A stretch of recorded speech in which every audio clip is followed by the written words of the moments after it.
कान है तो सुनाई पे करी बोल। हमके पैसा दे दो तो। अरे पैसा क्या कर भी रे? अरे हमारे भाई के शादी में पड़ल बा, हमारी साड़ी कुल झपोला उपला दौरी किने के बा, देबो कि ना?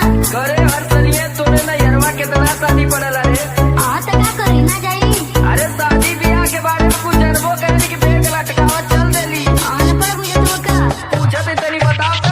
मांगर मांगर के गावे मांगर ये तू बता देबी तो पैसा दे दे। हां त बता दे। बताओ। मांगर मांगर के गावे मांगर के कर हरदी लागे मटा मांगर के कर हरदी लागे मटा मांगर के कर हरदी लागे मटा मांगर। हां त सुना मांगोर मांगोर भाभी के मांगोर हाँ तो पूरा बताओ। आदित्य का बताओ थी। सुना सुनाओ। मांगोर मांगोर भाभी के मांगोर देवर के हरदी लागे मोटा मांगोर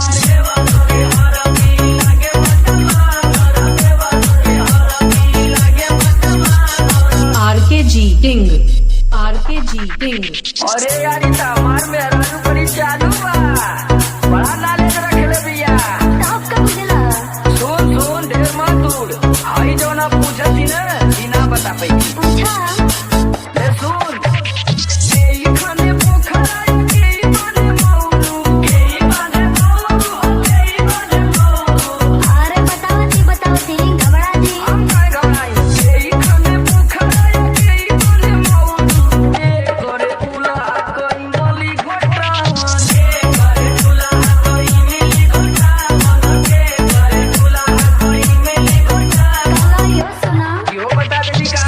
खोने पोखरा या चीजा बांधे मोरू जीजा बाने मौरू जीजा बाने मौरू का होई ना मानी घर कमिया ले बिना।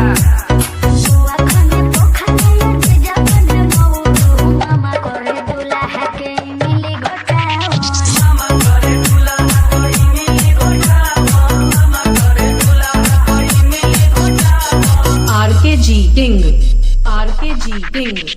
बोला बोला हाँ तो माने के पड़ी कि तू मरवा में ढेरे बैठल है। हाँ अभी जो पूछती ना का हो एके बता दे बिना तो तोके एटीएम में दे दे बाबा। अच्छा जो जाए के मजा लिए। पूछा ये करे मोड़ा चुमा चुमा चुमा चुमा चुमा।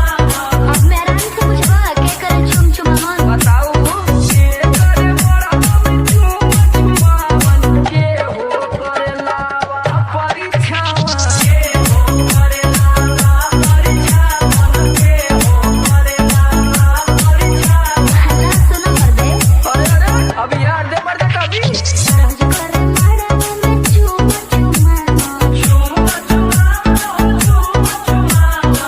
मान गिरी तो के करे जा।